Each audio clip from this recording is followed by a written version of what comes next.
In this final outcome, we turn to the finish and the feel of academic writing, the language, the tone, and the referencing conventions that make your work read as clear, formal, and trustworthy.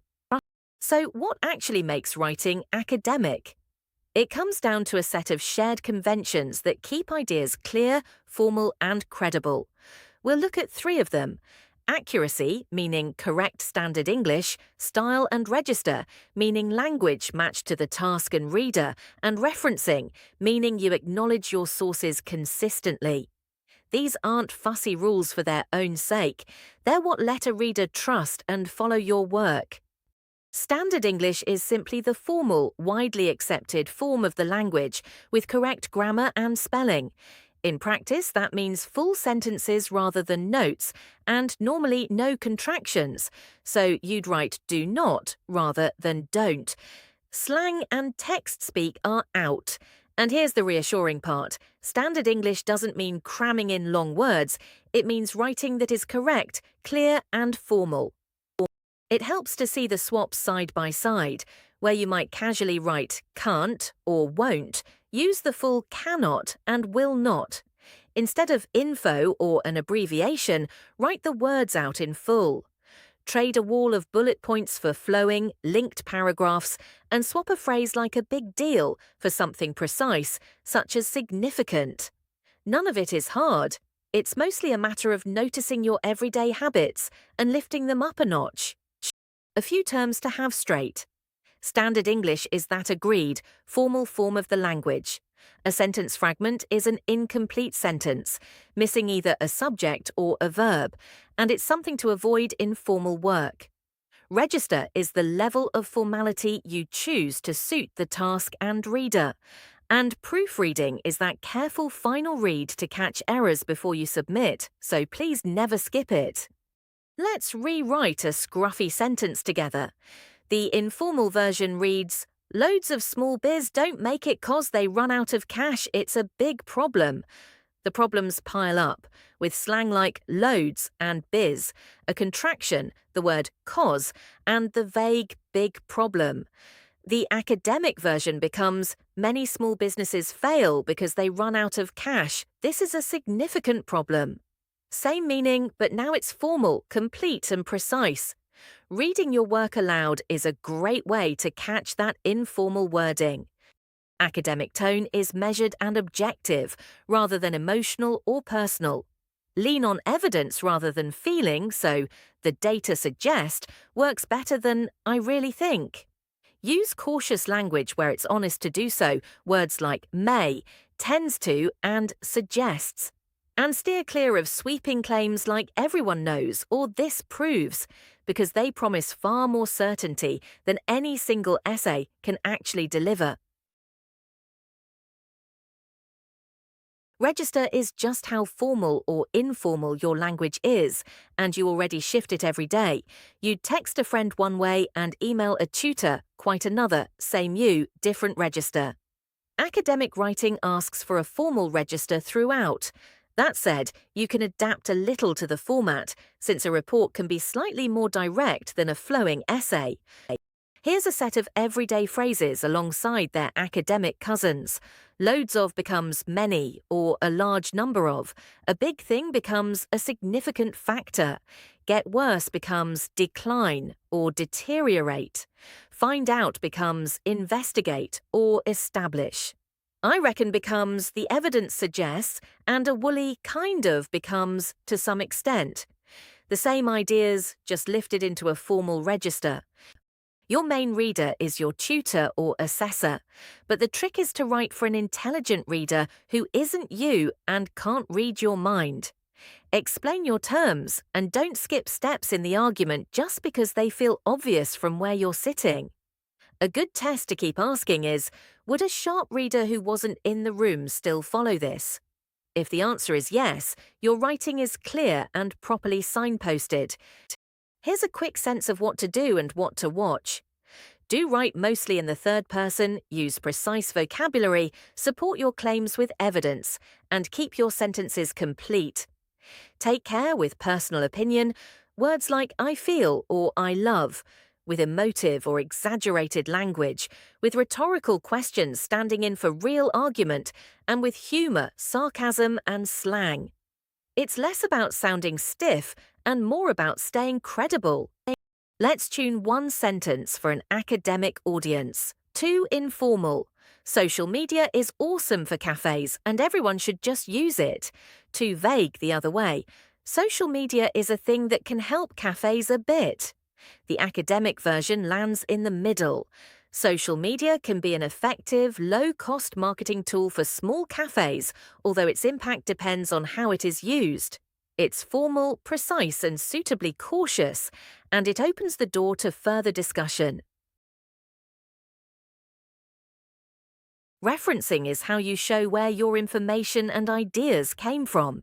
It gives credit to the original author, it protects you from plagiarism, and it lets your reader check your sources and see that your points are well supported. It always comes in two parts, a short in-text citation where you use the idea and a full entry in your reference list. And it's worth stressing that failing to reference someone's words or ideas is plagiarism, even when it's completely accidental. The system we'll use is Harvard, an author date style. A full reference gives the author, the year, the title, the edition, and the publisher, with the book title shown in italics. So, a book by Stella Cottrell from 2019 would read Cottrell S. 2019, then the title in italics, the edition, and finally London, Red Globe Press. Every entry follows that same order, which is exactly what keeps the whole list consistent and easy to read. 4 quick terms here. An in-text citation is that short note in your text, for example, Cottrell 2019 in brackets, showing where an idea came from.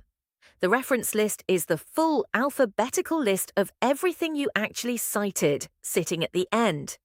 A bibliography is broader, covering sources you read even if you didn't cite them, and a referencing system is just the agreed set of rules, such as Harvard, that ties it all together.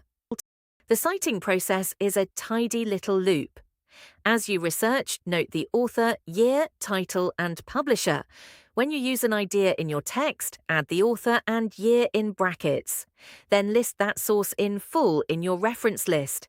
And finally, check consistency so that every in-text citation has a matching full reference, and every reference has a citation. Get into this rhythm early, and referencing stops being a scramble at the end.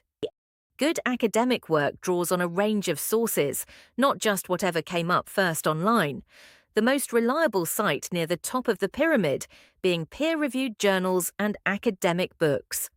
Official reports like those from the Office for National Statistics, or GOV UK, add current and trustworthy evidence. General websites, blogs and wikis sit lower down, so treat them with care and reach for the stronger sources wherever you can. Why does that range matter?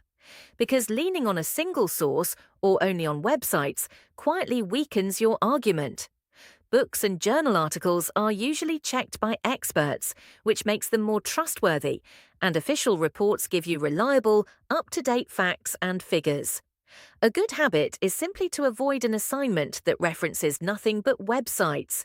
Mix in a book or a journal, and your work immediately looks sturdier. AI writing tools deserve an honest mention. If you use one, be open about it and follow your college's rules. Checking your grammar or helping to organize your own ideas is generally fine, but passing off AI-written text as your own is academic misconduct.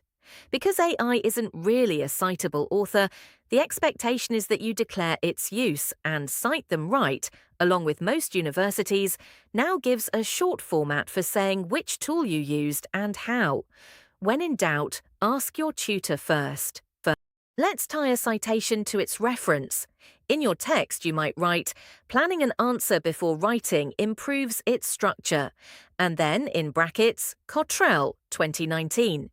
If you were quoting directly, you'd add the page, so Cottrell 2019 P112, and in the reference list, Cottrell S 2019 The Study Skills Handbook, 5th edition, London, Red Globe Press, with the title in italics.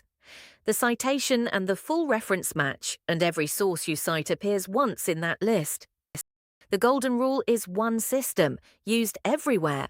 Pick Harvard and stay with it, and don't mix it with numbered styles in the same piece of work. Watch for the usual slips, missing dates, no page number on a direct quotation, and citations with no matching reference. The easiest fix is to keep a running list of your sources as you research, so that pulling the reference list together at the end is almost effortless. So, bringing this outcome together, academic writing uses standard English, with full sentences, correct grammar, and few abbreviations or contractions. It adopts a formal, objective tone, with style and register matched to the task and audience. You reference to give credit, avoid plagiarism, and let readers check your sources, drawing on a range of them rather than websites alone, and applying one system consistently. And if you use AI aids, you use them responsibly and you declare them. That completes both this outcome and the whole academic writing skills unit.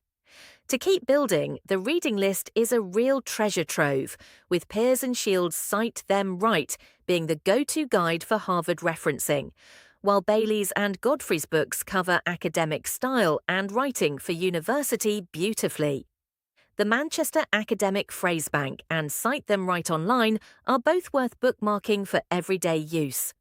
Explore whichever suits you and carry these conventions into every assignment you write from here on.